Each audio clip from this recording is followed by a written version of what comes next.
गुरुर्ब्रह्मा गुरुर्विष्णु गुरुर्देवो महेश्वरः गुरु साक्षात् परम ब्रह्म तस्मै श्री गुरवे नमः।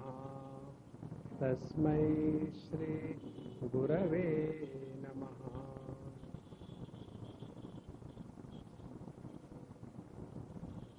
भगवत गीता के इस 16वें अध्याय में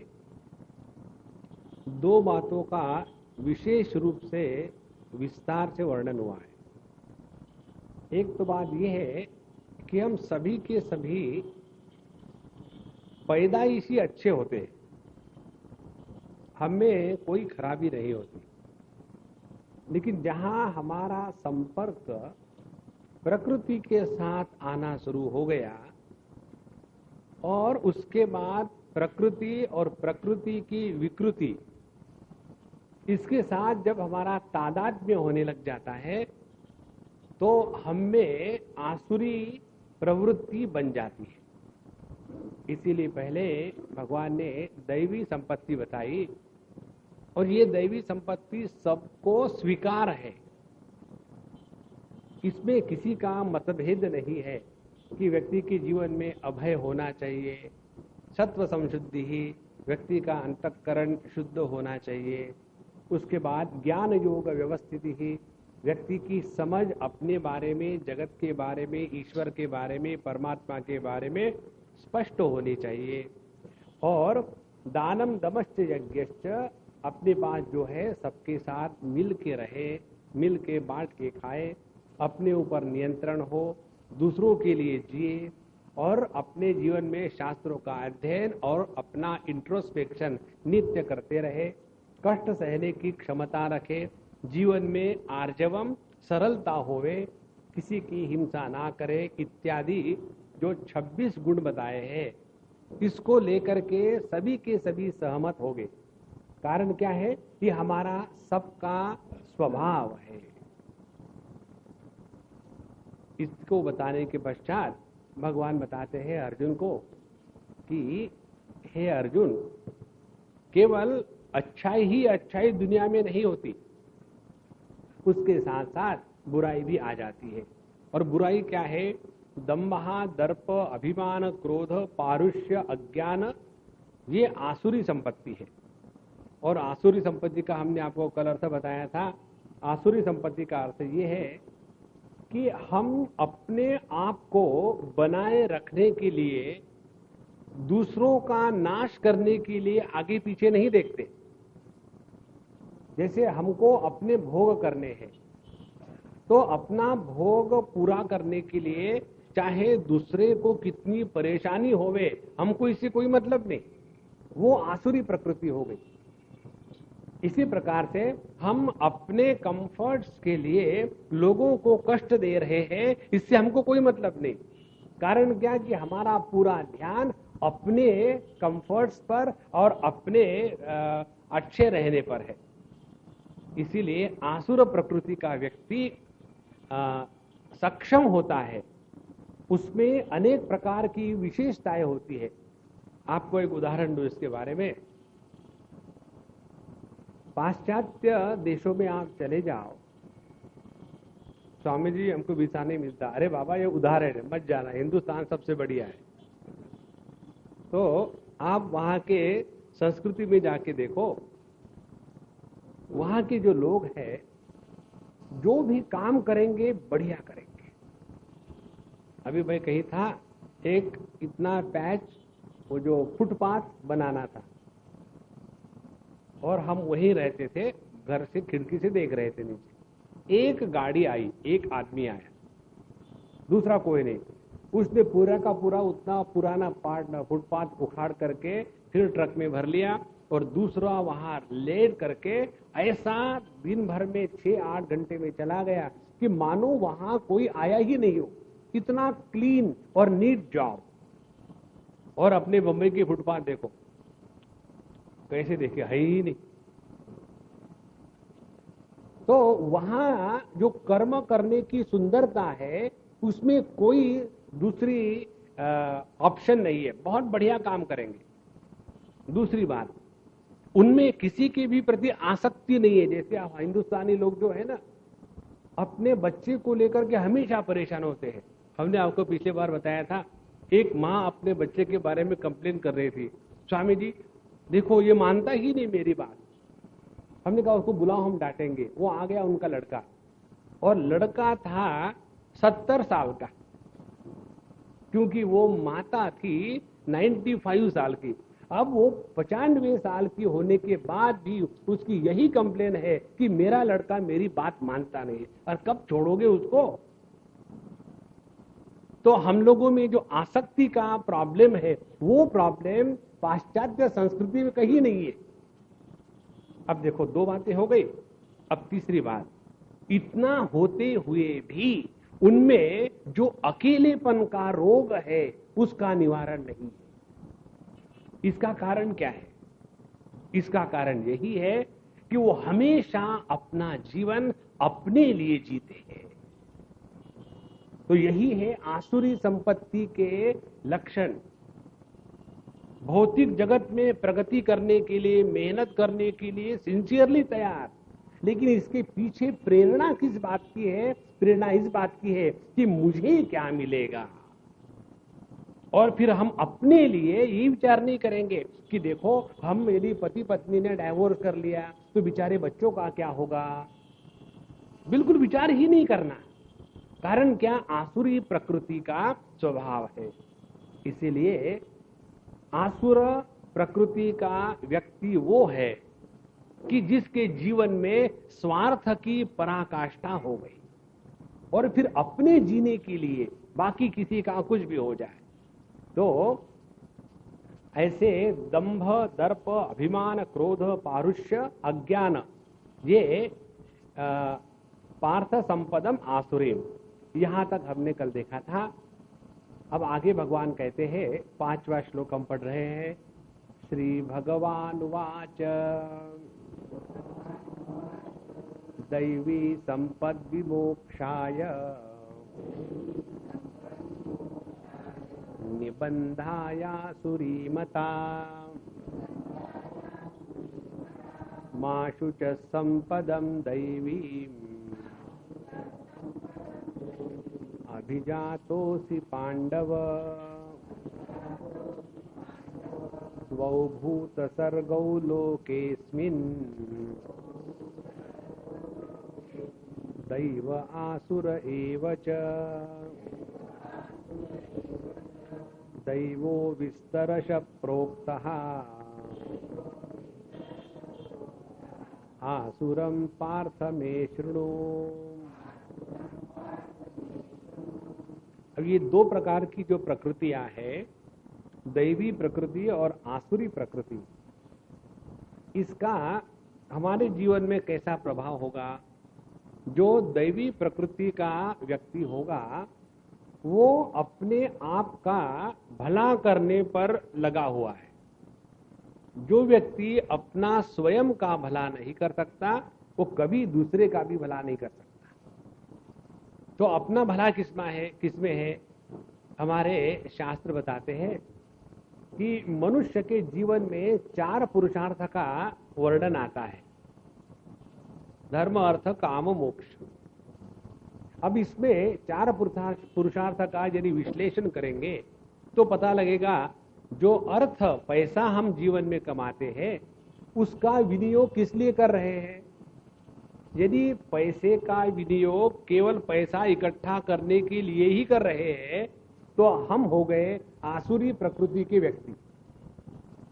और यदि हमने पैसा इसलिए इकट्ठा किया है कि जिसके द्वारा हम अपने जीवन में दान धर्म कर सके, तो हम हो गए उसी पैसे कमाने के क्षेत्र में रहते हुए भी दैवी प्रकृति के व्यक्ति। दूसरी बात, यदि हमने पैसा इसलिए कमाया है कि बहुत भोग भोगे, तो यदि अर्थ की सिद्धि कामना की पूर्ति में हो रही हो तो यही अर्थ की प्राप्ति आसुरी संपत्ति में चली जाएगी और वो हमको बंधन में डालेगी। उसी प्रकार से दूसरा जो पुरुषार्थ है, काम पुरुषार्थ। काम पुरुषार्थ माने अपने जीवन की इच्छाओं को पूरा करना। अब दो प्रकार की इच्छा है। एक इच्छा है जगत के परिच्छिन्न वस्तु व्यक्तियों को प्राप्त करने की इच्छा। ये इच्छा हमको हमेशा परेशान करेगी और कभी भी शांति सुख नहीं देगी। और दूसरी इच्छा है परमात्मा के प्राप्ति की इच्छा। तो यदि हमारे मन की कामना या काम पुरुषार्थ भगवत प्राप्ति के लिए हो जाए तो वही दैवी संपत्ति बन जाती है, और वो यदि केवल जगत के भोग इत्यादि में लगने के लिए हो जाए तो वही आसुरी संपत्ति बन गई। देखो, अब तीसरी बात आती है धर्म, धर्म पुरुषार्थ। हम धर्म किस लिए कर रहे हैं? धर्म के दो प्रयोजन हैं। एक तो प्रयोजन ये है कि अपने आप पर पहले नियंत्रण आना आवश्यक है। जिस व्यक्ति को स्वयं को नियंत्रित रखने की क्षमता नहीं है, वह व्यक्ति आध्यात्मिक क्षेत्र में कभी भी प्रगति नहीं कर पाएगा और वो कभी भी आगे नहीं बढ़ सकता। इसीलिए धर्म हमको सिखाता है अपने में नियंत्रण करना मनुष्य जीवन का एक महत्व का अंग है। और कैसे नियंत्रण करते हैं? आप लोगों की तो शादियां हो गई है, एक एक कम से कम, तो आप लोगों ने देखा होगा जब ये बीच में आग लगा करके उसके अगल बगल में घूमते हैं तो उसके पहले पंडित लोग बैठ करके उसमें खूब सारी आहुति डालते हैं। इतना धुआं, इतना धुआं, और बेचारे ये पति पत्नी उसी समय से परेशान। और जब ये सब हो गया उसके बाद, और अपने हिंदुस्तान में गर्मी के दिनों में शादियां होगी और उसके बाद बीच में अग्नि होगी और उसके चक्कर काट रहे बैठे हैं वहां। तो ये सब होने के बाद एक जगह मुझे एक वो लड़की ने पूछा, Swami ji why this nonsense? तो हमने कहा तुम शादी को नॉनसेंस कह रहे हो? नहीं नहीं नहीं, शादी नहीं, ये जो बीच में आग लगा करके घुमाने का चक्कर क्या है? हमने कहा है देखो ये अगली तैयारी की प्रैक्टिस है, आगे जाकर के यही होना है, हमेशा आग लगी रहेगी और धुआं निकलते रहेगा। तो जब हम धर्म का अपने जीवन में अनुष्ठान करते हैं तो कष्ट सहने की क्षमता जागृत करते हैं। और ये किस लिए कर रहे हैं? इसलिए दो प्रकार से, फिर सकाम भाव से हम धर्म का अनुष्ठान कर रहे हैं या निष्काम भाव से। यदि सकाम भाव से धर्म का अनुष्ठान करेंगे, क्योंकि फिर हमको स्वर्ग में जाना है और वहां जाने के बाद बड़ा मजा है, और इसीलिए हम धर्म का अनुष्ठान कर रहे हैं। तो यही धर्म का अनुष्ठान आसुरी प्रकृति के क्षेत्र में चला गया। जिस प्रकार से रामायण में कथा आती है, युद्ध के समय में जब इंद्रजीत ने देखा कि बड़ी कठिन परिस्थिति है तो उसने जाकर के तुरंत देवी का यज्ञ प्रारंभ किया और शक्ति प्राप्त करने के लिए एकाग्रता से वो अग्नि में हवन कर रहा था। उस समय जाते हैं लक्ष्मण जी और उसको सबको तोड़ देते हैं। तो उसने जो यज्ञ किया था, धर्म का कार्य किया था, वो किस लिए किया था? सकाम भावना से दूसरे का सत्यानाश करने के लिए। तो वो हो गया आसुरी प्रकृति का कार्य। और यदि कोई व्यक्ति धर्म का कार्य करे, यज्ञ करे, लेकिन वो किसी लिए सबका भला होवे और उसके द्वारा अंतःकरण की शुद्धि होवे, तो जो निष्काम वृत्ति से यज्ञ का या धर्म का जब अनुष्ठान होता है तो वही बन जाता है दैवी प्रकृति का कार्य।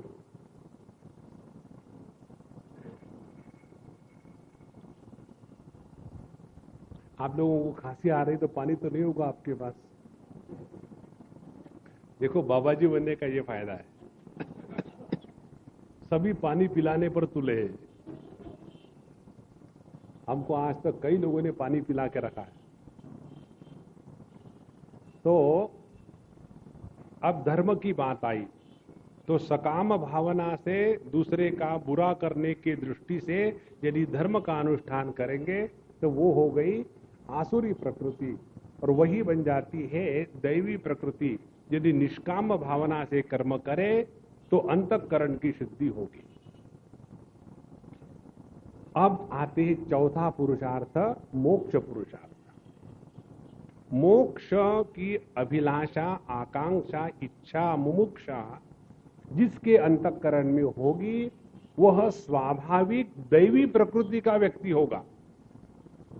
उसके जीवन में यह आसुरी प्रकृति को कहीं भी स्थान नहीं है। और इसीलिए भगवान यहां कहते हैं दैवी संपद विमोक्षाय। तो जिसको इस जगत में दुनिया से कुछ नहीं चाहिए, हमको केवल अपने स्वरूप को पहचानना है। और परमात्मा की पहचान कल भी हमने बताया था, आज फिर रिपीट मारते हैं, दो प्रकार से होती है। एक तो आत्म रूप से और दूसरी प्रत्यक्ष में। जो जो हम इस जगत में देख रहे हैं, अनुभूत कर रहे हैं, वह सभी का सभी उसी परमात्मा का ही रूप है। तो जहां आत्म भाव से और अनात्म भाव से परमात्मा का दर्शन होने लगेगा, तब जाकर के अविकल्प योग निशंक होकर के परमात्मा में स्थित होंगे। ये अपने जीवन का परम लक्ष्य, और इसको प्राप्त करने के लिए दैवी संपत्ति की आवश्यकता है। इसीलिए दैवी संपद विमोक्षाय। तो ये दैवी और आसुरी संपत्ति का फिर अर्थ क्या निकला? वो सभी कार्यकलाप, वो सभी अंतःकरण के विचार, भावना, संकल्प जिसके द्वारा हम अपने से बिछड़ करके दूर चले जाते हैं, वो हो गया आसुरी संपत्ति का लक्षण। और वो अपने जीवन के सभी कार्यकलाप, सभी वृत्तियां, सभी विचार, सभी संकल्प जो हमको अपने पास ले जाते हैं, अपने स्वरूप के तरफ अंतर्मुखी बना करके उसको पहचानने में मदद करते हैं, वो सभी के सभी हो गए दैवी संपत्ति के लक्षण। इसीलिए दैवी संपद विमोक्षाय निबंधाया आसुरी मता। और ये आसुरी जो संपत्ति है ये हमको बंधन में डालती है। बंधन किस बात का? देखो, बंधन उस बात का कि हम बंधन में है ये भी समझ में नहीं आता। देखो, बंधन की जो पराकाष्ठा है वो यही है। जैसे मोह की पराकाष्ठा क्या है? मोह की पराकाष्ठा है कि हमको ज्ञान हो गया। जब आदमी को ये लगने लग जाता है ना कि मुझे लगता है कि मुझे ब्रह्म ज्ञान हो गया, तो समझ लेना वो मोह की पराकाष्ठा पर पहुंच चुका है। तो यहां जो आसुरी प्रकृति बंधन में लाती है, इसका तात्पर्य क्या है? ध्यान से सुनना।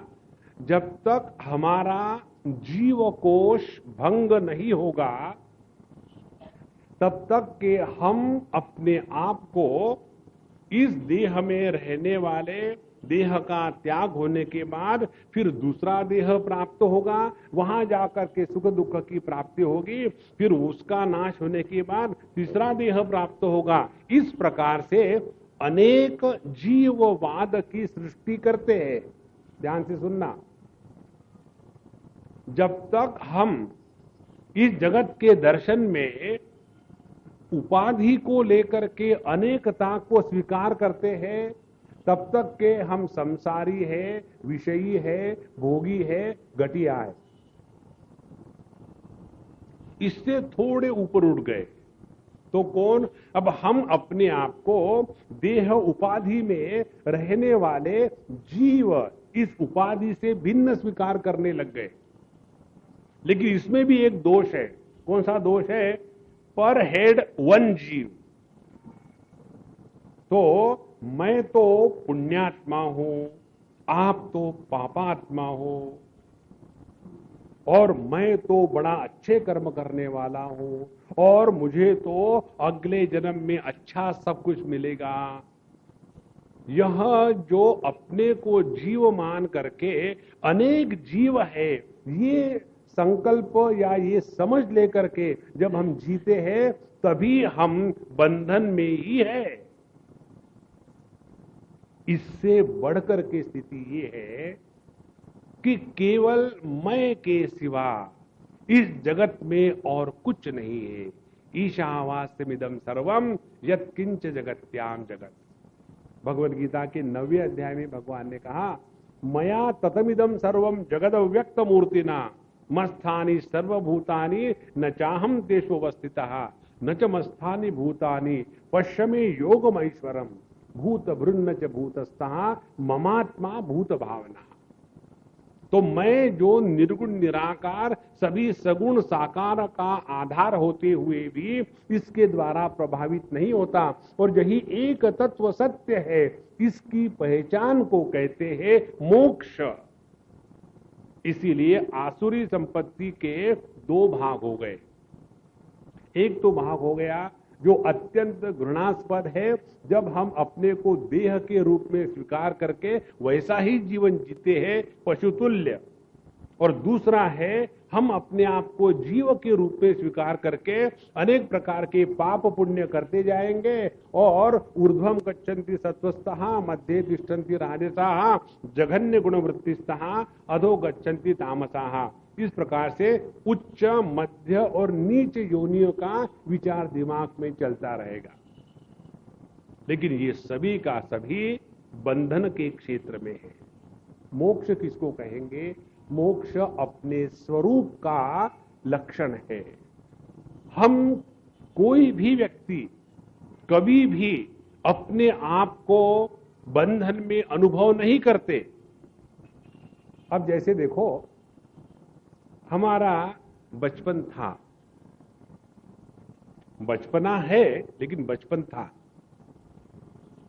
वो बचपन चला गया, फिर हम टीनेज हो गए और टीनेज होने के बाद वो भी चला गया, फिर मिडिल एज आ गया, नॉट सो ओल्ड एज, वो आने के बाद वो भी चला गया, और अब हम हो गए बुढ़ाऊ। पब्लिक कहती है, लेकिन स्वामी जी मुझे तो कभी लगता नहीं कि मैं बूढ़ा हो गया हूं। लगेगा ही नहीं, पब्लिक को ही लगता है। इसका कारण क्या है? इसका एक ही कारण है, हम किसी को भी अपने में परिवर्तन होने का अनुभव कभी नहीं आता। हम अपरिवर्तनीय जो शुद्ध तत्व है वो अपनी असलियत है। इस निष्ठा के साथ जब हम अपना जीवन जीना प्रारंभ करते हैं, तब हमने बंधन के क्षेत्र से हट करके मोक्ष के क्षेत्र में प्रवेश किया है। इसीलिए यह जो दैवी संपत्ति है यह मोक्ष के लिए है। दैवी संपद विमोक्षाय निबंधाय आसुरी मता मां शुचहा संपदम दैवीम अभिजातोसी पांडव। हे पांडव, हे अर्जुन, तुम अपने आप को कोसना मत। मां शुचहा। आज हमको किसी का फोन आया था लॉन्ग डिस्टेंस दूसरे देश से। पहले 3-4 बार उनकी ईमेल आती गई। हमने कहा देखो मेरे से बात करना, फिर बात करी उनसे। हमने उनको बड़ा झाड़ा। हमने कहा देखो महाराज, सीधी सीधी बात है, जिस प्रकार से किसी दूसरे का अपमान नहीं करना चाहिए, उसी प्रकार से अपना भी अपमान नहीं करना चाहिए।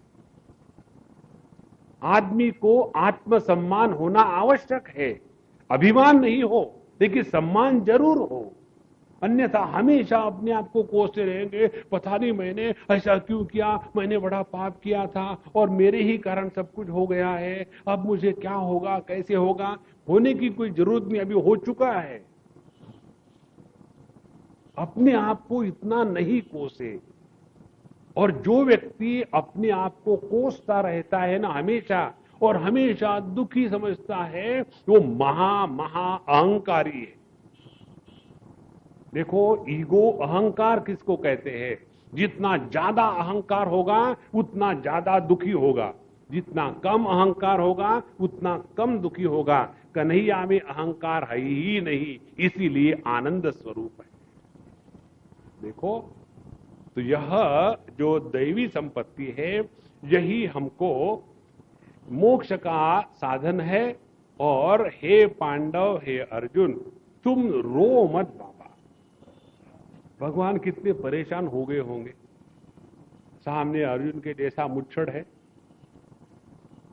और दुनिया भर के सब यहां पट्टे पुट्टे लगा के रखे हैं और रो रहा है हाथ में चूड़िया पहन करके। तो मां शुचहा, भगवान कृष्ण का जो सबसे महत्व का उपदेश है वो ये उपदेश है, दुखी मत हो। मां शुचहा, अपने आप को कोसो मत। जब हम अपने आप को कोसते हैं ना, तब हमने अपने हृदय में रहने वाले परमात्मा का अनादर किया है। देखो, यदि आपके घर में समझो कोई साधु संत आए, आने के बाद हम लोग रोएंगे क्या? और वो साधु संत पूछेंगे, भैया क्यों रो रहे हो? स्वामी जी आप आ गए तो मेरे आने से रो रहे हो क्या? तो मैं जाता हूं। नहीं नहीं, आप आ गए तो अच्छा ही हुआ, तो एक दूसरा कोई आने वाला था, अभी तक नहीं आया। देखो, अपने हृदय में उपलब्ध परमात्मा का जब तिरस्कार होता है तब हम जीवन में रोते हैं। तो मां शुचहा संपदम दैवीम अभिजातोसि पांडव। उसके पश्चात कहते हैं, द्वौ भूत सर्गो लोकेस्मिन् दैव आसुर एव च दैवहा विस्तरशः प्रोक्तः। हे अर्जुन, इस जगत में दो प्रकार की प्रवृत्तियां हैं। सर्ग माने प्रवृत्ति। एक तो है दैवी प्रवृत्ति और दूसरी है आसुरी। तो दैवी के बारे में मैंने तुमको अभी तक विस्तार से बता दिया। दैवी माने देवकी, और देवकी माने जो देव माने परमात्मा के तरफ हमको ले जाती है, उसको कहते दैवी प्रकृति। तो हमने विस्तार से बता दिया। कहां विस्तार से बताया? पहले द्वितीय अध्याय में बताया, और फिर द्वितीय अध्याय के अंत में जाकर के स्थित प्रज्ञ के लक्षण बताए। फिर छठवें अध्याय में बताई साधना की दैवी प्रकृति, और उसके बाद फिर 12वें अध्याय में बताई भक्त के लक्षण के दृष्टि से। उसके बाद 13वें अध्याय में ज्ञान की संपदा जो है, अमानित्वम, अदम्भित्वम, अहिंसा, क्षांति, आर्जवम, वहां बताई। उसके बाद 14वें अध्याय में आने के बाद गुणातीत पुरुष के जो लक्षण है वहां बताई। माने अभी तक हे अर्जुन, हमने दैवी प्रकृति का आपके सामने विस्तार से वर्णन किया है। अब हम आपके सामने यह जो आसुरी प्रकृति है उसको हम विस्तार से बताए जा रहे हैं। इसीलिए आसुरम पार्थ मे शृणु। अब आसुरी प्रवृत्ति के जो लोग हैं उनके बारे में 7वें श्लोक से बताते हैं। प्रवृत्तिम च निवृत्तिम च जनान विदुरासुराः न शौचं नापि चाचारः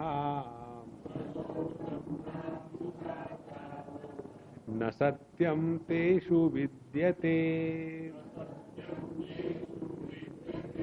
असत्यमप्रतिष्ठं ते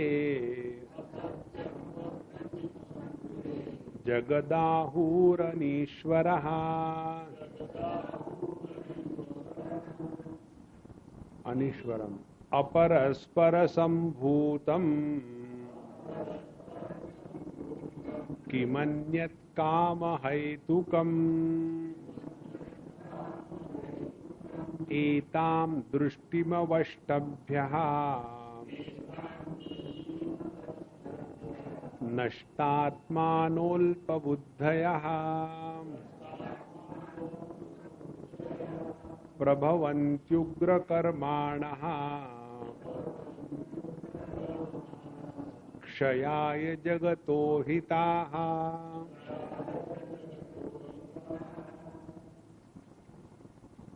आसुराः जनाः, जो आसुरी प्रकृति के लोग हैं, देखो धर्म का विधान पशु पक्षियों के लिए नहीं है, धर्म का विधान मनुष्य के लिए होता है। इसीलिए भगवान ने यहां जना शब्द का प्रयोग किया है। देखो 3 प्रकार की योनियां साधारण रूप से बताते हैं। 2 है भोग योनियां और 1 है कर्म की योनि। मनुष्य की कर्म योनि है। और भोग योनि में एक तो है उच्च योनियां देवता गंधर्व इत्यादियों की, और दूसरी है घटिया योनि जिसमें ये पशु पक्षी इत्यादि आ जाते हैं। तो ये जो उपदेश है ये केवल जो योग या कर्म योनि में है उन्हीं के लिए है।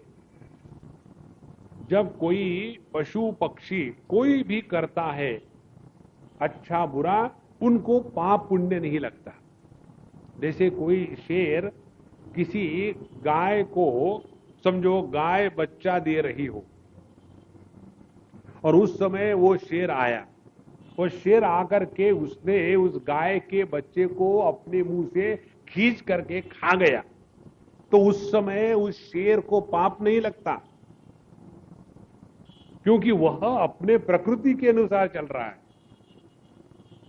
उसी प्रकार से यदि जो भोग योनियां है उच्च प्रकार की, यह जो देवता गंधर्व विद्याधर किमपुरुष इत्यादि, जब वे इस प्रकार के भोग में लगे रहते हैं तो उनको भी भोग का ही देह मिला हुआ है। लेकिन जब मनुष्य योनि में जब हम आ जाते हैं तो हमको चॉइस है, और अच्छे प्रकार के भोग प्राप्त करने हैं तो सकाम कर्मों का अनुष्ठान करें, और यदि अयोग्य प्रकार का जीवन जियोगे तो निम्न प्रकार की योनियों में जाओगे, और यदि इस जगत में ऐसा धर्म का जीवन जियोगे कि जिसके द्वारा पाप पुण्य की निर्मिति नहीं होगी बल्कि अंतःकरण शुद्ध हो जाएगा, तो शुद्ध अंतःकरण में परमात्मा के अनुभूति की क्षमता जागृत हो जाती है। और फिर ऐसा जिसका अंतःकरण शुद्ध हो गया है उस व्यक्ति को दिव्य दिव्य अनुभूतियां आने लग जाती है। और ये जो दिव्य अनुभूतियां हैं ये सभी को समझ में नहीं आती, क्योंकि अंतःकरण तो शुद्ध हो गया है लेकिन अभी ज्ञान की निष्ठा नहीं है।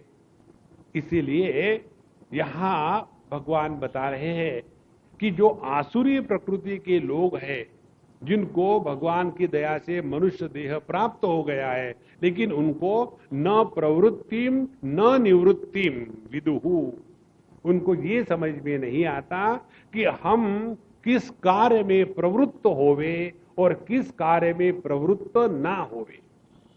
देखो इस सब का यदि निर्णय करना है संक्षेप में तो ऐसा कहेंगे, जिसके द्वारा हम अपने आप से दूर भटकते हैं वहां से निवृत्त होना है, और जिसके द्वारा हम अपने पास पहुंचने के लिए बड़ी आसानी से लग जाते हैं उसमें हमको प्रवृत्त होना है। लेकिन यह जो आसुरी संपत्ति के व्यक्ति है उनको ये समझ में नहीं आता कि किस क्षेत्र में हमने अपने आप को प्रवृत्त करना है और किस क्षेत्र से अपने आप को निवृत्त करना है। इसका कारण क्या हो सकता है, ध्यान से सुनो। अपने भगवद गीता के ही 3 अध्याय में ये प्रश्न अर्जुन ने पूछा था, अथ केन प्रयुक्तोयम पापम जरति पुरुषः अनिच्छन्नपि वार्ष्णेय बलादिव नियोजितः। हे वार्ष्णेय, हे भगवान श्री कृष्ण, ये बताइए कि मनुष्य किसके द्वारा प्रेरित होकर के न चाहते हुए भी गलत प्रकार के कार्यकलापों में लग जाता है। अर्जुन का प्रश्न, ये हमारे सबका प्रश्न है। जहां तक के समझदारी, जहां तक के ज्ञान की बात है, हम में से कोई कम नहीं है। मुझे रिसेंटली 2-3 पत्र आए एक ही आदमी के, बारीक बारीक अक्षरों में लिखे हैं। मैंने सब उसको सिंसियरली पढ़ा और पढ़ने के बाद उत्तर लिखा, एक छोटे से 2 या 3 वाक्यों में। पहला वाक्य, आपका पत्र मिला, बड़ी खुशी हुई। दूसरा, आपके पास बड़ा अच्छा ज्ञान है, आपने बड़ा अध्ययन किया है। तीसरी बात, धन्यवाद।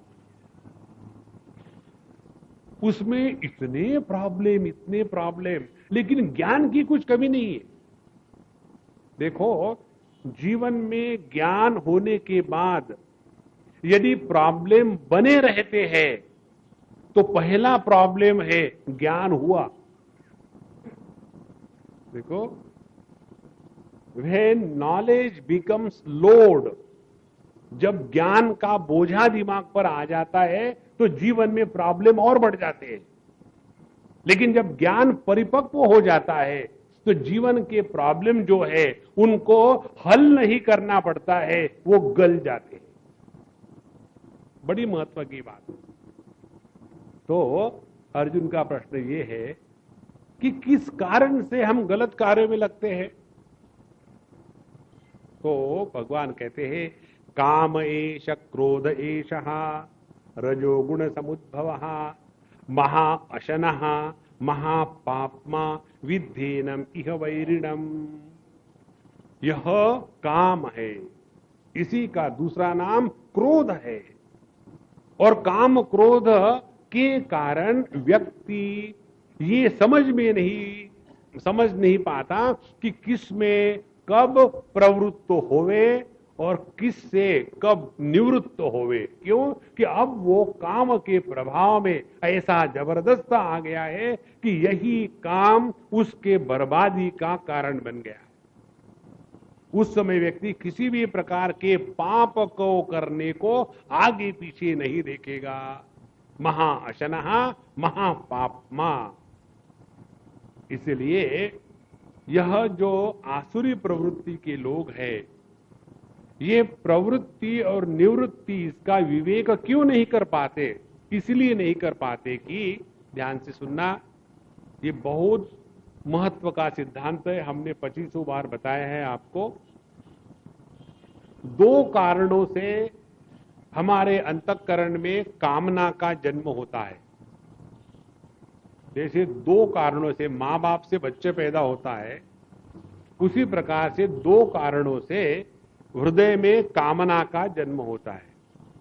लड़की का नाम भी रखते हैं पब्लिक, कामिनी कौशल। तो कौन सी 2 कारण है? पहला कारण, हमने अपने आप को अपूर्ण समझ के रखा है।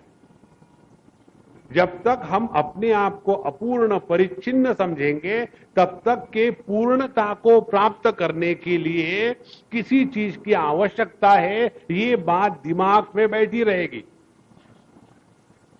अब जैसे देखो, जब पेट खाली है तो भूख लगती है, तब ऐसे लगता खाने को मिले तो ठीक है इत्यादि। लेकिन जब गले तक, नाक तक खाया है, स्वामी जी आपने खाना खा लिया? हाँ। नहीं, आप झूठ बोल रहे, दिखाओ। फट से जलेबी निकाल के दिखाया, देखा रंग, इतना खाना खाया। अब जब इतना खाना खाने के बाद अब पेट में कहीं भी अपूर्णता नहीं,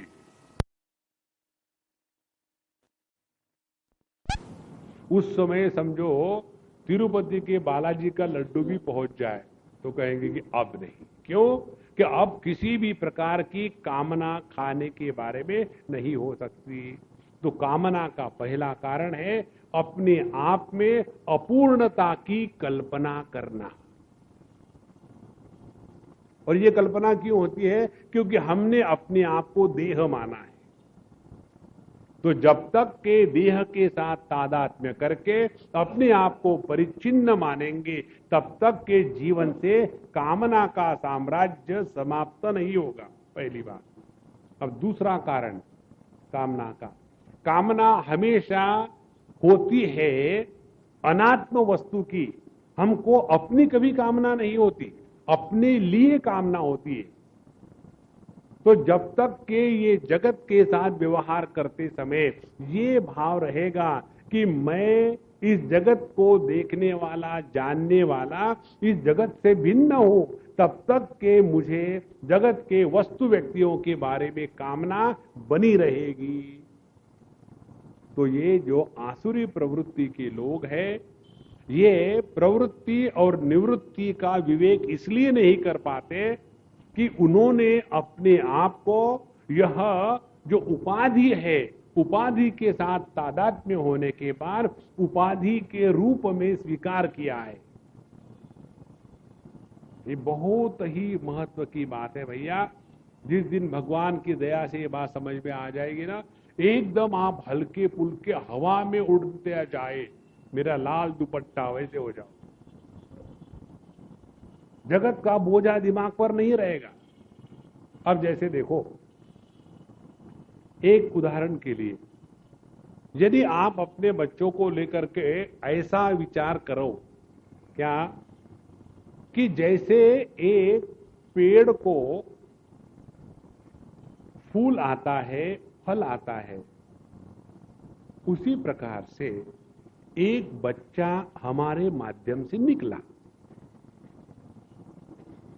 इससे बढ़कर के हमारा बच्चे के साथ कोई लेना देना नहीं।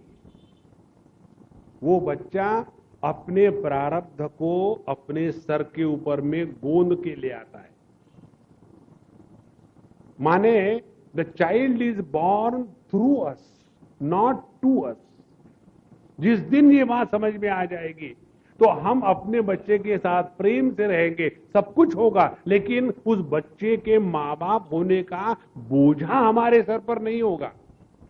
तब जाकर के धीरे धीरे ये प्रकृति के प्रभाव से हम निवृत्त होने लगेंगे। इसीलिए यह जो आसुरी प्रवृत्ति के लोग हैं, उनका औपाधिक जीवन है, उनके जीवन में गुणों का प्रभाव है, और इसीलिए उसके प्रभाव में आकर के वे ये नहीं समझ सकते कि प्रवृत्ति किसमें करनी है, निवृत्ति किसमें करनी है। तो हमको क्या समझना है इस सब विवेचन से? यही समझना है कि जिसके द्वारा हम अपने अंतर्मुखित्व का त्याग करते हैं और बहिर्मुखी हो जाते हैं, वहां से हमको निवृत्त होना है। और जिसके द्वारा हम अंतर्मुखी बने रहेंगे, वही हमको प्रवृत्त होना है। तो प्रवृत्तिम च निवृत्तिम च जनान विदुरासुराहा। और अगली बात कहते हैं, जब हमारे प्रवृत्ति निवृत्ति में हमारा नियंत्रण नहीं होगा तो क्या होगा? न शौचम तेषु विद्यते। फिर उनके जीवन में साफ सफाई, उनके जीवन में पवित्रता, इसका कोई नियम नहीं होगा। कहीं भी गए, कुछ भी खा लिया, कहीं भी बैठे, कुछ भी किया, अपने जीवन में नियंत्रण नहीं होता। देखो, एक बार हम वाराणसी में थे और किसी को मिलने गए थे। मिलने के बाद जो सज्जन हमको ले गए थे, उन्होंने हमको कहा कि स्वामी जी देखो, हमको आप बड़े अच्छे लगते हैं, सबके साथ मिलते हो, हंसते खेलते हो। वो जो बाबा जी है ना, बड़े खड़ूस है। उन्हें क्या हो गया?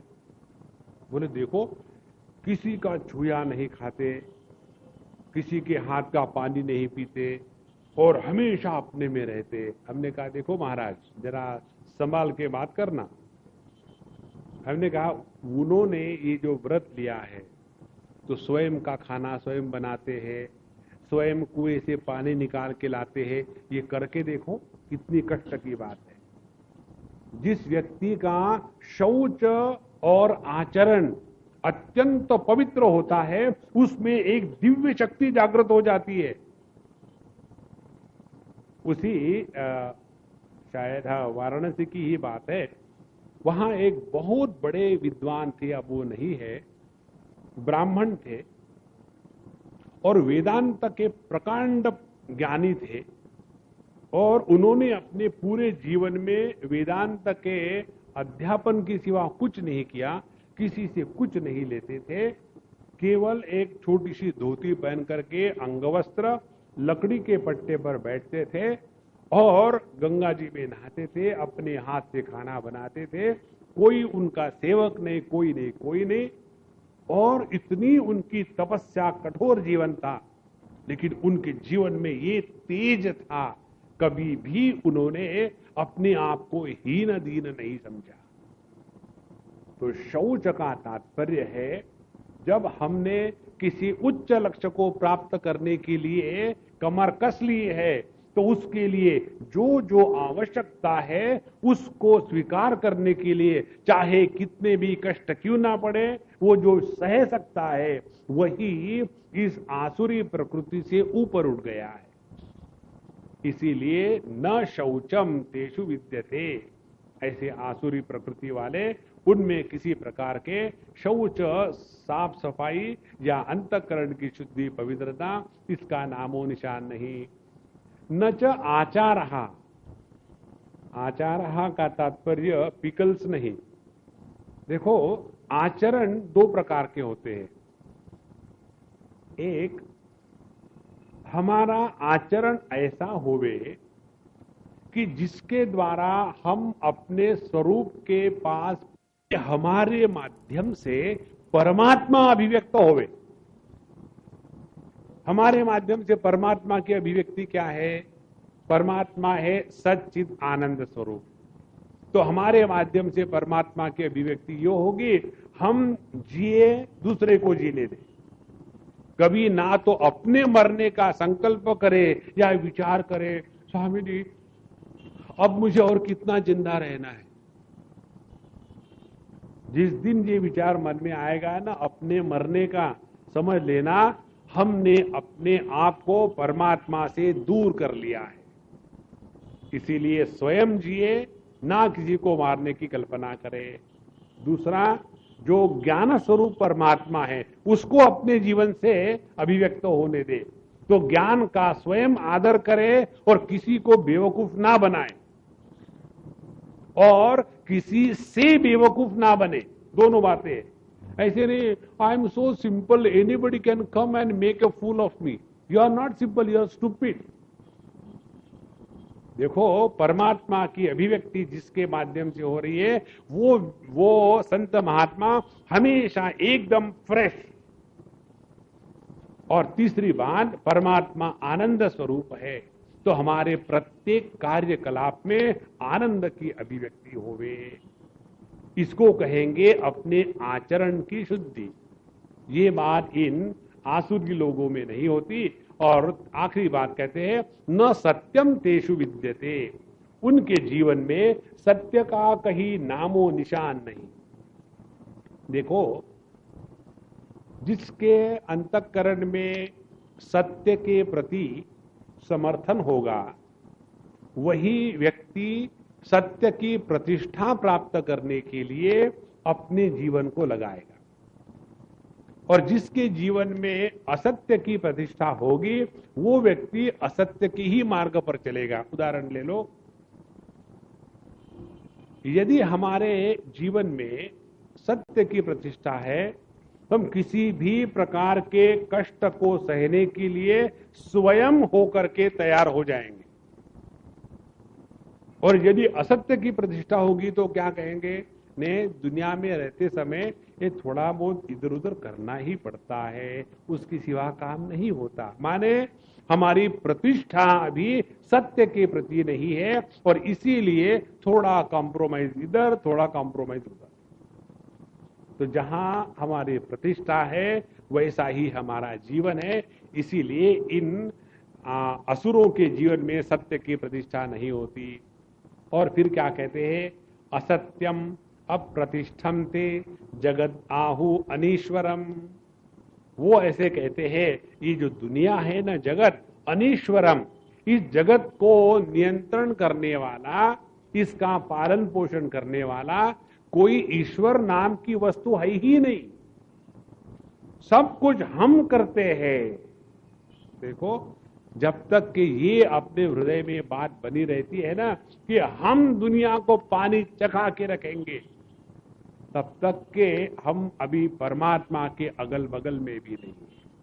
तो कहते हैं कि ये जगत का कोई ईश्वर विश्वर नहीं है, जब तक ये देह है तभी तक सब कुछ है, और जिसके हाथ में डंडा उसी की भैंस। इस प्रकार से जगत आहु अनीश्वरम। और ये जगत कैसा है? असत्यम। जगत कोई वास्तविकता थोड़ी है। ध्यान से सुनना। एक बार एक सज्जन हमको मिलने आए। उन्होंने कहा कि स्वामी जी, हमने वेदांत का अध्ययन किया है, हमको ये बात समझ में आ गई। तो कौन सी समझ में आ गई? बोले ब्रह्म सत्यम जगत मिथ्या। ठीक है। बोले ये जगत मिथ्या है, और हम यदि जगत में अनेक प्रकार के भोगों में लगे हुए हैं तो हमको पाप क्यों होना चाहिए? तो हमने कहा देखो, अभी आपने कहा आपकी बात समझ में आ गई, समझ में आने के बाद प्रश्न क्यों आया? यदि प्रश्न आया तो सीधा बात है समझ में कुछ नहीं आया। नहीं, वैसी बात नहीं, वो समझ में आ गया। लेकिन देखो भैया, हमने कहा जब आप कहते हो जगत मिथ्या है, इसका अर्थ क्या है? जगत मिथ्या है का तात्पर्य, जगत को जो हम अनात्म भाव से स्वीकार करते हैं वह मिथ्या है। जगत को जब आत्म भाव से अनुभव करेंगे तब जाकर के पता चलेगा कि साधु संत जगत के सभी लोगों से कैसा स्वाभाविक प्रेम कर सकते हैं, क्योंकि उनमें अनात्म भाव को कहीं भी महत्व नहीं होता। इसीलिए ये जगत असत्य है, झूठ है, मिथ्या है, ये केवल शब्द छल मात्र है। ये जगत सत्य है, यह जगत परमात्मा स्वरूप है। लेकिन ये लोग कहेंगे कि ये जगत जो है असत्यम और अप्रतिष्ठम, और जगत की कोई प्रतिष्ठा नहीं है। देखो, इस जगत में किसी भी वस्तु का जब कोई आधार होगा तभी वस्तु की प्रतिष्ठा होती है। जैसे उदाहरण के लिए हम यदि ये कहें कि दुख की प्रतिष्ठा किसमें है, जब तक के दुख को प्रकाशित करने वाला चैतन्य नहीं होगा तब तक के दुख है या नहीं इसका कोई निर्णय नहीं हो सकता। तो इसी प्रकार से ये जगत है या नहीं, ये जगत का जब हम वर्णन करते हैं, विचार करते हैं, तो हम ही तो इस जगत की प्रतिष्ठा है, हम ही इसका अधिष्ठान है। लेकिन ये आसुरी लोग इसको समझ नहीं पाते और इसीलिए ऐसी उल्टी सीधी बात कहते हैं, ये दुनिया नाम की कोई चीज नहीं, इसका कोई मतलब नहीं, भगवान नाम की कोई चीज नहीं है। और मालूम है दुनिया कैसी पैदा होती है? अपरस्पर संभूतम। अपरस्पर संभूतम का तात्पर्य है माँ बाप से बच्चे, फिर वो माँ बाप बनते हैं, फिर उनसे बच्चे, फिर वो माँ बाप बनते हैं, उनसे बच्चे हैं। और इस प्रकार से ये हमेशा चलते आ रहा है, इसमें और दूसरा कोई प्रयोजन नहीं है। किमन्यत काम हेतुकम, केवल एक पीढ़ी से दूसरी पीढ़ी का जन्म होना, इससे बढ़कर के इस जगत की ना कोई प्रतिष्ठा है, ना इस जगत का दूसरा कोई सत्य है, ना इस जगत में कोई ईश्वर है। ये संपूर्ण जो विश्व है केवल काम का ही विकार है। देखो, जहां ऐसे विचारों की प्रतिष्ठा होती है वहां पाश्चात्य संस्कृति का जन्म होता है। देखो, अभी हम गए थे ऑस्ट्रेलिया में, एक अपनी हिंदुस्तानी फैमिली के साथ रहते थे। तो एक दूसरी डॉक्टरनी थी, जवान लड़की। तो उन्होंने कहा कि स्वामी जी, ये हमारी लड़की है, शी इज माई डॉटर। हमने कहा प्रभु आपको तो 3 लड़के ही है, ये है तो मुझे पता भी नहीं था। तो स्वामी जी वैसी हमारी लड़की नहीं है, लेकिन हमारे लड़की से भी बढ़कर है। तो ये होने के बाद वहां एक अंग्रेज खड़े थे। तो उन्होंने कहा, how can you call any girl as your daughter? उनको ये बात समझ में ही नहीं आती कि स्त्री पुरुष के बीच में दूसरा कोई रिश्ता हो सकता है। छोटे छोटे बच्चे KG1 KG2 में जाएंगे और उसी समय से उनकी बातें होती है डेटिंग की। ये मेरी पत्नी बनेगी, मैं उसके साथ घूमने जाऊंगा। छोटा छोटा बच्चा जिसको डेटिंग का स्पेलिंग भी नहीं आता, वो वैसी बात करेगा। अपने यहाँ स्कूल में जब बच्चे जाते हैं ना, तो बड़ी लड़की छोटी लड़की लड़का होगा तो एक दूसरे में कैसा रिश्ता होता है, कैसे भैया दीदी, इस प्रकार से भाई बहन का रिश्ता जो हमारे देश में है, हमारे संस्कृति में है, वो रिश्ता नाम की चीज ये पाश्चात्य संस्कृति में है ही नहीं। क्योंकि किमन्यत काम हेतु कम, इस जगत में कामना की पूर्ति के सिवा और दूसरा कोई हेतु नहीं है। इस प्रकार से आगे कहते हैं एताम दृष्टिम अवष्टभ्यः, जैसी हमारी दृष्टि होगी वैसा हमारा इस जगत का दर्शन होगा, और जैसा हमारा दर्शन होगा उसके अनुसार हमारे जीवन की प्रणाली होगी, और जैसे हमारे जीवन की प्रणाली होगी वैसा हमारा जीवन सुंदर होगा या घटिया होगा। तो यहां भगवान कहते हैं एताम दृष्टिम अवष्टभ्या।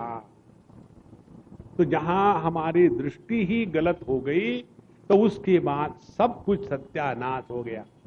इसीलिए एताम दृष्टिम अवष्टभ्या, ये इस दृष्टि के द्वारा इतने प्रभावित हो जाते हैं कि नष्टात्मानः अल्पबुद्धया, उन्होंने अपने आप का नाश कर दिया है।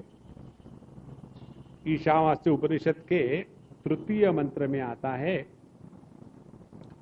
असुर्या नामते लोका अंधेन तमसावृता तांस्ते प्रेत्याभिगच्छन्ति ये की च आत्महनो जना। जो असुर प्रकृति के लोग होते हैं, वहां भगवान शंकराचार्य ने इस असुरों की परिभाषा दी है। असुर माने कौन? जो इंद्रियों में ही रहते हैं और जो अनेक प्रकार के भोगों में ही अपने पूरे जीवन के तेज को नष्ट कर डालते हैं, उनको कहते हैं असुर। तो असुरिया नामते लोका, तो ऐसे जो असुरों के लोग हैं वहां ये लोग पहुंच जाते हैं। कौन लोग? ये केच आत्महनो जना, जो आत्महत्यारे हैं वो। अब कौन है आत्महत्यारे? आत्महत्यारे वो है जिन्होंने अपने परमात्मा स्वरूप का तिरस्कार कर दिया है और अपने आप को देह के रूप में स्वीकार करके स्त्री पुरुष जवान बूढ़े इसी में पूरे जिंदगी बिता दी है, वो है आत्महत्यारे। आत्मा की कभी हत्या नहीं होती। तो नष्टात्मानः, इनकी समझ समाप्त हो गई है, उनको अपने बारे में ना कुछ मालूम है, और अल्प बुद्धया, और उनके बुद्धि का भी दिवाला हो चुका है। अल्प बुद्धि का तात्पर्य क्या है? जिसकी बुद्धि छोटी छोटी बातों में फंसी है उसको कहते हैं अल्प बुद्धि। अल्प बुद्धि कैसा होता है? जब हमको समझो बद्रीनाथ जाना है, केदारनाथ जाना है, तो जीवन में कष्ट आएंगे, बिना कष्ट से कुछ नहीं होता। लेकिन हम वहां जाना तो चाहते हैं, लेकिन वहां अटैच मिलेगा क्या बाथरूम लैट्रिन? और तुम्हारे जीवन का लक्ष्य क्या है? बद्रीनाथ का दर्शन के बाथरूम का दर्शन, दोनों ब से प्रारंभ होते। हम अभी गए थे पिछले साल कैलाश मानस सरोवर की यात्रा में गए थे, बड़ा आनंद आया। आनंद मालूम है क्यों आया? 16 दिन लगे हमको। 1 अगस्त को पहला स्नान काठमांडू में, 8 अगस्त को दूसरा स्नान मानस सरोवर में, 16 अगस्त को तीसरा स्नान फिर काठमांडू में। बीच में स्नान करने का चक्कर ही नहीं। ना कहीं बाथरूम है, ना कहीं टॉयलेट है, ना कहीं ठंड का बचाव है, कुछ नहीं है। तो वैसा वहां का प्रोग्राम। तो एक सज्जन हमारे साथ आने वाले थे, और जब उनको पता चला स्वामी जी वहां रहने का बंदोबस्त ठीक है कि नहीं, अरे बिल्कुल ठीक है, आपको वहां कुछ करना भी नहीं, यहां तक कि नहाना भी नहीं, बाथरूम को भी नहीं जाना, कुछ नहीं करना। बोले क्यों? हमने वहां कोई बंदोबस्त है ही नहीं। स्वामी जी आई कैंसल, उन्होंने कैंसिल कर दिया। अब देखो, जिस व्यक्ति ने टॉयलेट जाने के लिए कैलाश का दर्शन त्याग दिया है, अल्प बुद्धया, क्योंकि बुद्धि छोटी छोटी बातों में फंसी हुई है। जितना हमारे जीवन का लक्ष्य उच्च होगा, उतना हम इन छोटी छोटी बातों से ऊपर उठेंगे। और जितना हमारे जीवन का लक्ष्य इन छोटी छोटी बातों में लगा हुआ है, हम कभी भी जीवन में श्रेष्ठता को प्राप्त नहीं हो सकते। एताम दृष्टिम अवष्टभ्यः नष्टात्मानोल्पबुद्धयः।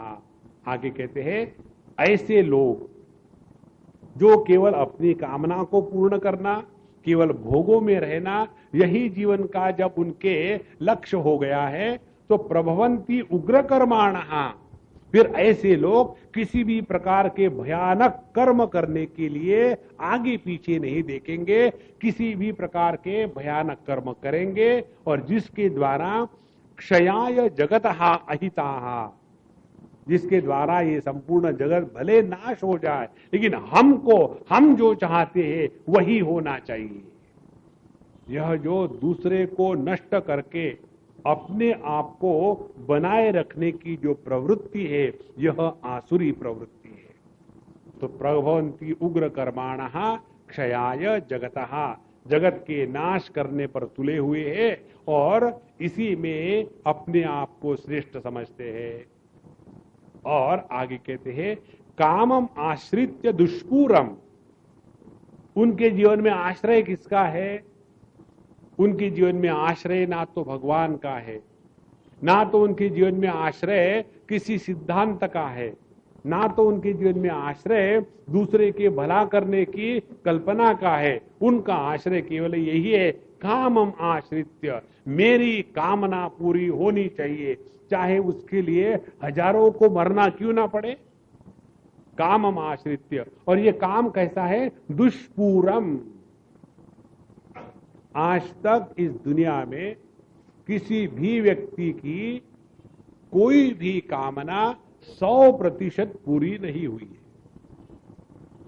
कभी नहीं हुई।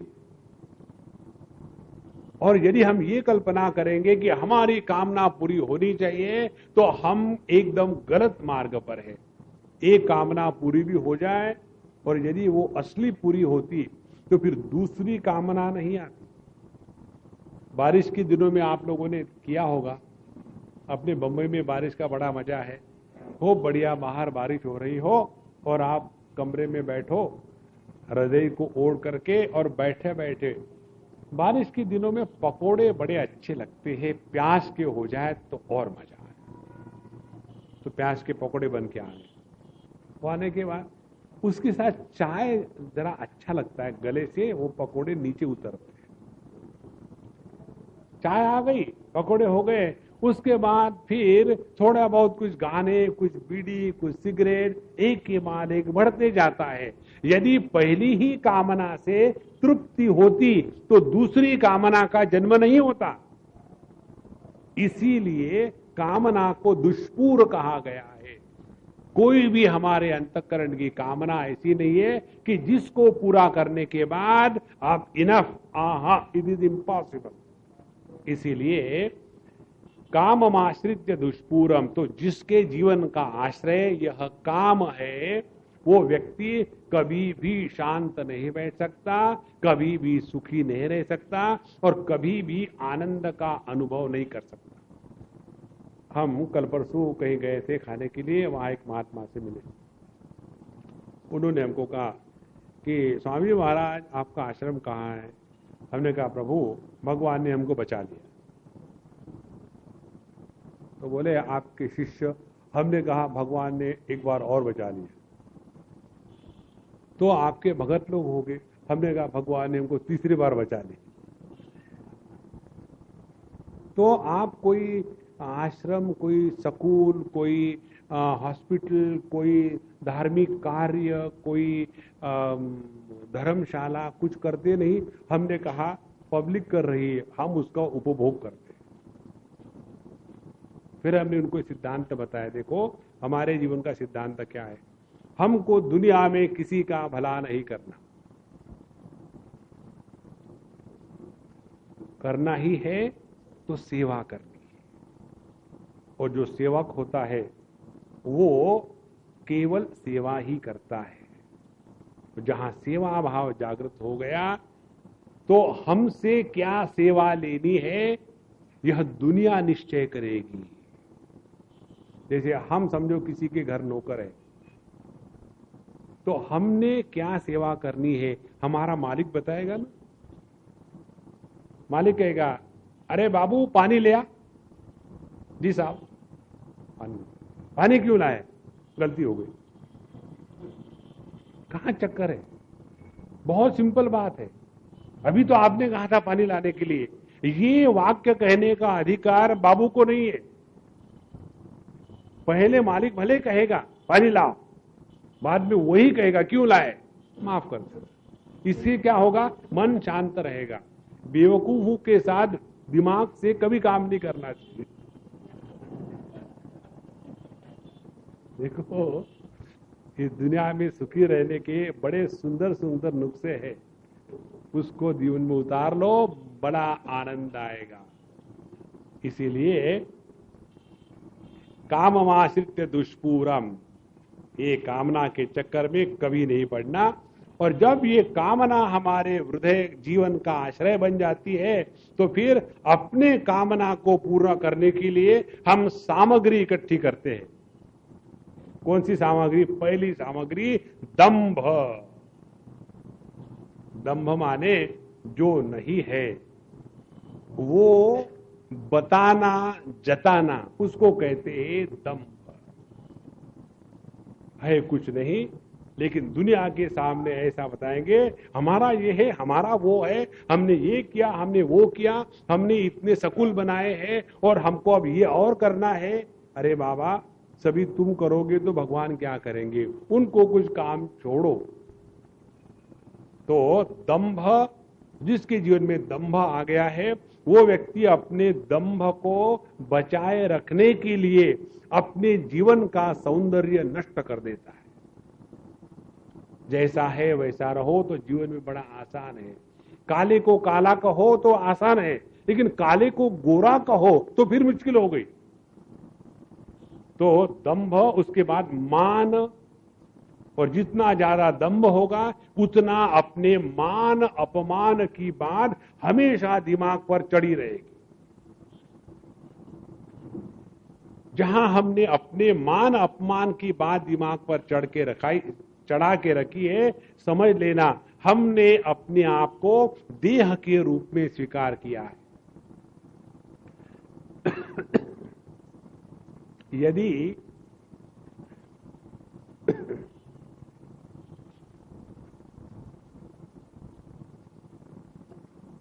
हमको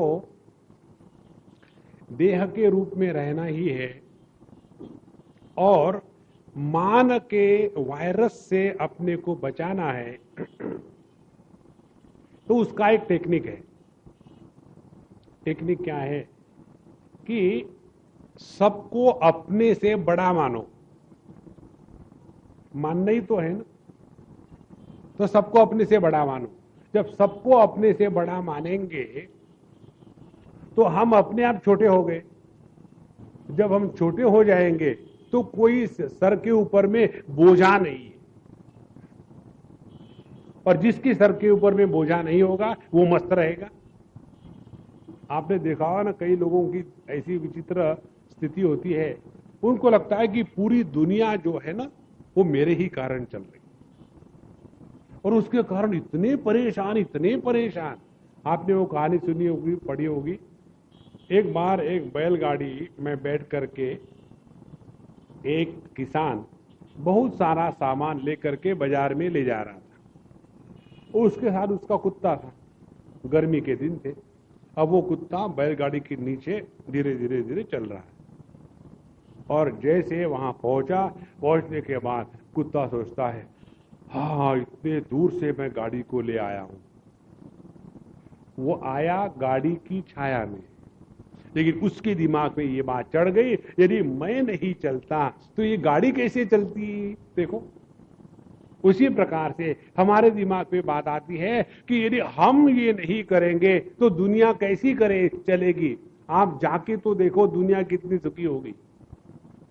इसीलिए यह जो दंभ और मान अपने आप को मान करके उसी में फंसे हैं। और जब जीवन में दंभ और मान आ जाता है तो उसके साथ साथ तीसरी बात और आ जाती है, वो है मद।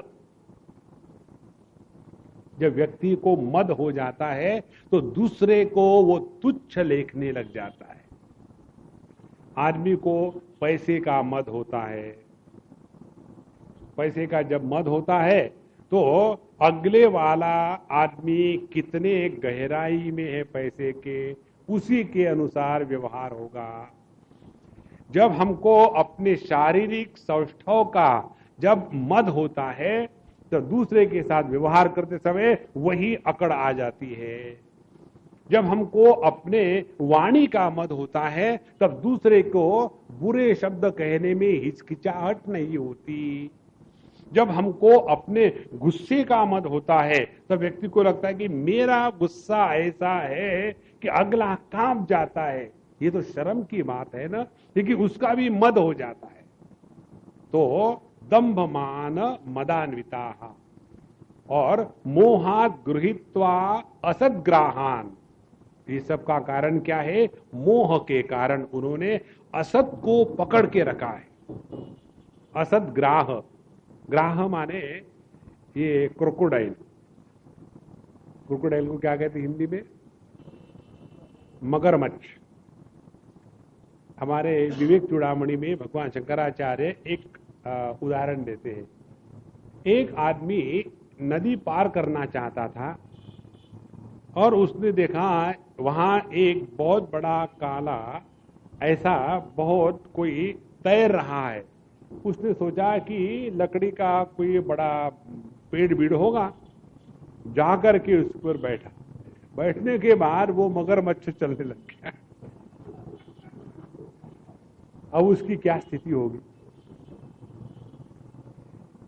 उसकी क्या स्थिति होगी? दोनों शांत हो गए। दोनों शांत होकर के क्या करेंगे? दोनों प्रार्थना करेंगे। वो मगरमच्छ के ऊपर में बैठा वाला है, वो प्रार्थना करेगा, भगवान मुझे बचा लो, आपने वो गजेंद्र के लिए आए थे, मेरे लिए भी आ जाना। वो प्रार्थना करेगा। और मगरमच्छ क्या प्रार्थना करेगा? ओम ब्रह्मार्पणम ब्रह्म हवि ब्रह्माग्नो ब्रह्मणाहुतम ब्रह्मैव तेन गंतव्यम, और फिर खट से खा करके स्वाहा अहम वैश्वानरो। तो जब हमने उस ग्राह को मोह के कारण जब लकड़ी मान लिया और उसके ऊपर बैठ करके जब नदी पार करने लग गए, तो जो दशा उस व्यक्ति की होगी वही दशा हमारी हो जाती है। जब यह नश्वर देह को हमने मैं मान के रखा है तो जीवन में दुख के सिवा और कुछ नहीं मिलेगा। मोहात, मोह के कारण। अब देखो कैसी विचित्र बात है। हमको सभी शास्त्र साधु संत आकर के 1000 बार बताते हैं कि भैया तुम सच्चिदानंद स्वरूप हो, तुम देह नहीं हो, तुम सुखी दुखी व्यक्तित्व नहीं हो, तुम मन नहीं हो, तुम बुद्धि नहीं हो, तुम इन सब के प्रकाशक हो। स्वामी जी आपका प्रवचन बड़ा अच्छा था, ऐसे मुझे लगा ही कि मैं ब्रह्म हूं। लेकिन जैसे यहां से गए और थैले में से जूते निकाले और उसके बाद अपने पैरों में डाल दिए, उसके बाद फिर अपना वही चौपाटी, वही बेल और उसमें बायोलॉजिकल साल्ट डाल करके वही बात और कुछ नहीं। देखो यह मोह की सुंदरता है। एक भर्तृहरि जी ने बड़ा सुंदर श्लोक लिखा है, उसमें कहते हैं ये मोह की लीला है। हम लोग कृष्ण लीला कहेंगे, राम लीला कहेंगे, उन्होंने कहा मोह की लीला है। कैसे? जो पत्थर है उसको हम कहते हैं ये रत्न है, और जो हड्डी मांस का पुतला है उसको हम कहेंगे कि ये मेरी पत्नी है, और ये जो पंच महाभूतों से इकट्ठा किया हुआ भानुमति का कुनबा है उसको हम मैं कहेंगे। इससे बढ़कर के और क्या मोह की लीला हो सकती है। तो मोहात गृहीत्वा असत ग्राहान, तो जो असत है उसी को हमने सत्य के रूप में ग्रहण कर लिया है, और इसीलिए प्रवर्तन्ते अशुचि व्रता, इसीलिए उनके जीवन में प्रवृत्ति किसमें है? अशुचि व्रत। देखो एक बात समझ लेना, अपने जीवन में कुछ ना कुछ व्रत नियम निश्चित होने चाहिए।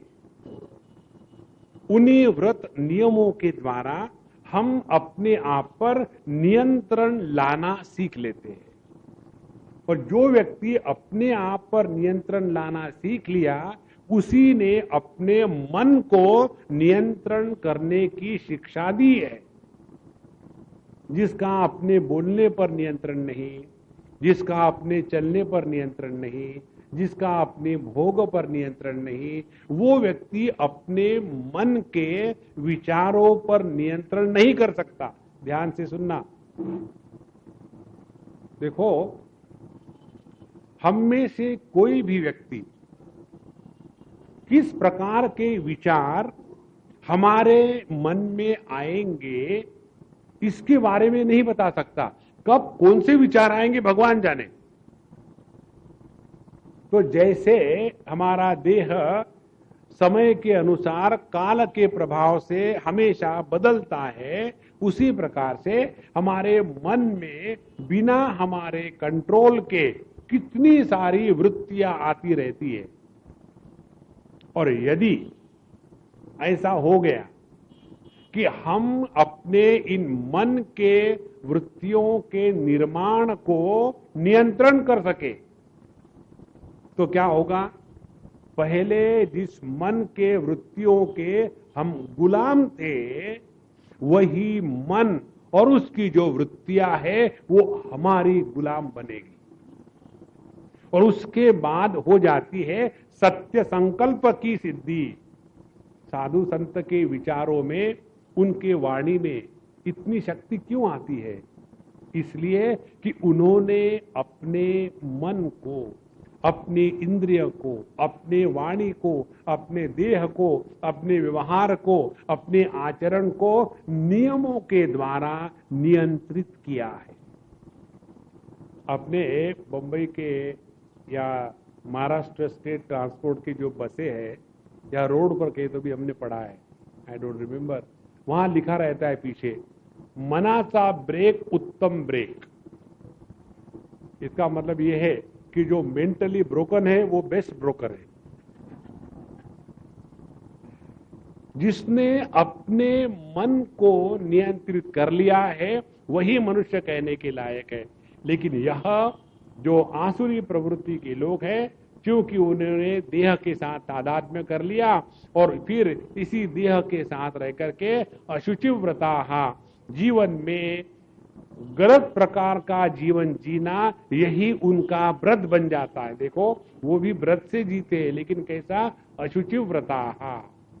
आगे 11वें श्लोक में, अच्छा हमने पढ़े नहीं, देखे 1-2 श्लोक बीच में। अच्छा 11वां श्लोक पढ़ो हमारे बाद। चिंताम परिमेयाम च प्रलयांतामुपाश्रिताः कामोपभोग परमा एतावदति निश्चिताः। और ये जो आसुरी प्रवृत्ति के लोग हैं, इनका वर्णन और आगे ये सब पढ़ करके देखो तो हमको कोई संदेह नहीं रहेगा कि ये पूरी भगवद गीता कोई मेरे बारे में तो नहीं बता रही, अपना ही वर्णन हो रहा है। इसीलिए भगवद गीता में आनंद आता है, अरे मेरे बारे में ही बताया। पहली बात, चिंताम अपरिमेयाम च। अपरिमेय माने जिसकी कोई अंत नहीं है। इतनी चिंता करेंगे, इतनी चिंता करेंगे। देखो, आसुरी प्रवृत्ति का व्यक्ति चिंता करेगा। ध्यान से सुनना। कोई कहे कि स्वामी जी हम रोज सुबह जल्दी उठते हैं उसके बाद फिर हम नहा धो लेते हैं, उसके बाद मंदिर जाते हैं, उसके बाद भगवान का नाम लेते हैं, उसके बाद पाठ करते हैं। बहुत बढ़िया बात है, बढ़िया तो है, लेकिन एक प्रॉब्लम है। क्या? मन की चिंता शांत नहीं होती। ध्यान से सुनना, जिस अंतःकरण में परमात्मा के प्रति प्रेम है, उस अंतःकरण में चिंता का निवास कभी नहीं हो सकता। तो ये जो कहने वाले हैं ना, हम भगवान का नाम लेते हैं, जप करते हैं, तो क्या भगवान पर उपकार कर रहे हो? मत लो। किसने बताया है? ये न समझने के कारण हमेशा चिंता करेंगे, और ये चिंता करने वाले होते हैं चिंतामणि। इन लोगों को ऐसे लगता है चिंता करना माने बीइंग रिस्पॉन्सिबल। चिंता करना माने रिस्पॉन्सिबिलिटी नहीं है, वो बेवकूफी है, वो एक रोग है। हमको याद है, एक बार की बात है, कहीं हम थे और हमको बड़ा किसी कार्य को हमारे हाथ में लेना था, तो हमको समझाने के लिए आए लोग कि स्वामी जी, आपको ये लेने के पहले हम आपको ब्रीफ करेंगे। तो हमने कहा, ब्रीफ के जगह में आप सूटकेस लेके आए, क्या ब्रीफ है? 3 दिन से तो बता रहे हो। बोले, हमको यही बताना है, आप अभी समझ नहीं पाए। क्यों? कि अभी भी आप लाइट हो, आपको इस कार्य का गांभीर्य समझ में नहीं आया। हमने कहा, कार्य का गांभीर्य माने मैं अपने चेहरे को लटका दूं क्या? देखो, चिंता करने से आज तक किसी भी समस्या का समाधान नहीं हुआ है। ये जो चिंताम अपरिमेयाम च, और चिंता कैसी करेंगे, इसकी कोई अंत नहीं। मुझे अब मैं जब आ रहा था, सिंगापुर में था, तो एक सज्जन मिले, हम लोग कहीं खाना खा रहे थे। स्वामी जी, आपको क्या लगता है? हमने कहा, हाँ, शर्म लगती है। अब कोई डायरेक्टली प्रश्न पूछे, आपको क्या लगता है, हाउ कुड आई आंसर? नहीं नहीं नहीं नहीं, वैसी बात नहीं। ये जो आजकल चल रहा है, आजकल क्या चल रहा है? बोले, आपको पता नहीं? बोले, कई चीजें चल रही है, अब किसके बारे में आप कह रहे? बोले, नहीं, वही जो अमेरिका में हो गया था। वो क्या, वो तो हमारे हिंदुस्तान में रोज होता है।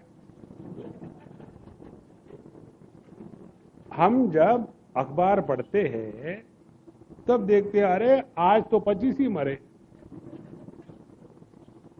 तो हमको काहे की चिंता? बोले, आपको कुछ वरी नहीं है? हमने कहा, नहीं, आपने ठेका ले लिया, करते रहो वरी। अब आगे क्या होने वाला है इस जगत का? हमने बोला, कुछ नहीं होगा, आप चले जाओ, जगत सुखी रहेगा। ये दुनिया की चिंता करने की कोई आवश्यकता नहीं है। यदि कुछ करना ही है तो सेवा करो, चिंता मत करो। जो चिंता करते हैं वो सेवा नहीं करते, और जो सेवा करते हैं वो चिंता नहीं करते। और सेवा तब होगी जब हृदय में कन्हैया का निवास होगा, तब। और जिसके हृदय में कन्हैया का निवास हो गया, उसके हाथों से सेवा होगी और उसके हृदय में चिंता का अभाव होगा। चिंताम अपरिमेयाम च। इसीलिए समझ के रखना संतो, यदि हम अपने आप को समझते हैं कि हम नित्य सत्संगी है, प्रोफेशनल सत्संगी, सत्संग का भी प्रोफेशन है, हम सत्संगी है प्रोफेशनल, किसी भी महात्मा को सुन के रख दिया है, आज तक कोई हमको हिला नहीं सका, हमारी बैठक पक्की है।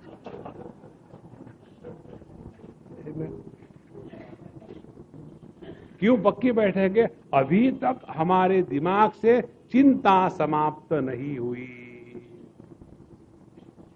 तो ये बाकी आप कुछ भी करो, यदि आपके दिमाग में चिंता का वातावरण है, भगवान श्री कृष्ण कहते हैं, मैं नहीं कह रहा हूं, तो आप असुर हो। राम राम राम राम राम राम, एक चिंता और बढ़ गई।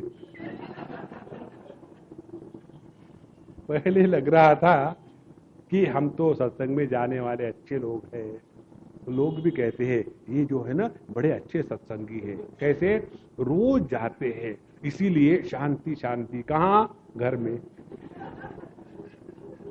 देखो महाराज, चिंता करना ये आसुरी प्रवृत्ति का लक्षण है। चिंता मत करो। चिंता करने से हम परमात्मा के अस्तित्व पर संदेह करते हैं। चिंता करने से हम परमात्मा के सामर्थ्य पर संदेह करते हैं। चिंता करने से हमारा भगवान के प्रति समर्पण नहीं है। इसीलिए चिंता अपरिमेयाम च, आगे क्या होगा, कैसा होगा, सब ठीक होगा। देखो, जैसे समझो 1857 साल की बात है। उस समय जब ये स्वातंत्र का लड़ा शुरू हो गया तो उस समय के लोगों को कैसा लगता होगा, what is going to happen to India, Bharat का क्या होगा, ये वो आके चले गए। 1957 आके चला गया। भारतवर्ष का 100 में 90 बेईमान, फिर भी मेरा भारत महान। कोई फर्क नहीं पड़ा। ये दुनिया बढ़िया है, ऐसी ही रहेगी। चिंता करने से कुछ नहीं होता। और देखो, चिंता करने के लिए पब्लिक है, आप चिंता मत करो। तो चिंताम अपरिमेयाम च, आगे कहते हैं प्रलयांताम उपाश्रिता, और उनकी चिंता कब तक है? प्रलय तक। एक बार एक सज्जन ने मुझे कहा था, स्वामी जी हिंदू धर्म का क्या होगा? हमने कहा मुझे क्या मालूम। बोले नहीं, कुछ तो होगा। हमने कहा कुछ तो होगा। अब ये मन में चिंता करके रहना, कैसा होगा, क्या होगा, ये होगा, कुछ नहीं होगा उससे। अपने मन को शांत रखो, प्रभु में लगा दो, और जितना हो सके अपने क्षमता के क्षेत्र में उतना प्रेम से करो। बस पूरे दुनिया की चिंता सर पे मत लो, हमारी क्षमता नहीं है, वो दुनिया हमको रगड़ डालेगी। इसीलिए चिंताम अपरिमेयाम च प्रलयांताम उपासिताः, और काम उपभोग उपरमाः, काम उपभोग परमा। और ये चिंता करेंगे, लेकिन जब भोग की बात आएगी तब वहां निश्चिंत होकर के भोग करेंगे। देखो, ये वर्णन आपको उदाहरण के द्वारा समझना है। तो जैसा अभी कई जगह में आपने देखा होगा कि इनोसेंट पीपल वर किल्ड। ये जो इनोसेंट पीपल के मरने की बात करने वाले जो है ना, वो इनोसेंट नहीं होते, वो महाचालू होते। देखो, जितने भी ये पॉलिटिकल स्पीचेस चलती है कि वहां अमेरिका में इतने इनोसेंट लोग मारे गए, और अब वहां अपने अफगानिस्तान में नोसेंट लोग मारे जा रहे हैं, वो भी इनोसेंट ही है। इसीलिए ऊपर ऊपर की बात चिंता चिंता करेंगे, लेकिन अंदर में काम भोग परमा, अपने काम भोग को कभी कम नहीं करेंगे, तो उनका जीवन डबल स्टैंडर्ड का हो जाता है। लोगों को दिखाने के लिए कि देखो दुनिया के प्रति हमारे मन में कितना प्रेम है। दुनिया के दुख जब देखते हैं ना स्वामी जी, जब हम लोगों को भूखा देखते हैं तो ऐसा हमारा हृदय टूटता है, पेट फूलता है। देखो, इसीलिए काम भोग परमा, और कहते हैं एतावत इति निश्चिताः, और कहते हैं यही दुनिया है। माने पब्लिक को दिखाने के लिए चिंता करना, लेकिन अपने मध्य प्रदेश का हमेशा ख्याल रखना, और कुछ नहीं। एतावत इति निश्चिताः, और वही उनके जीवन का निश्चय है, वही उनके जीवन की प्रणाली है। ऐसे यह जो आसुरी प्रकृति के लोग हैं, इनका वर्णन और आगे बढ़ाएंगे, इनको हम कल करेंगे। ओम पूर्णमदः पूर्णमिदं पूर्णात् पूर्णमुदच्यते पूर्णस्य पूर्णमादाय पूर्णमेवावशिष्यते। ओम शांति शांति शांति। हरि ओम। श्री गुरुभ्यो नमः। हरि ओम।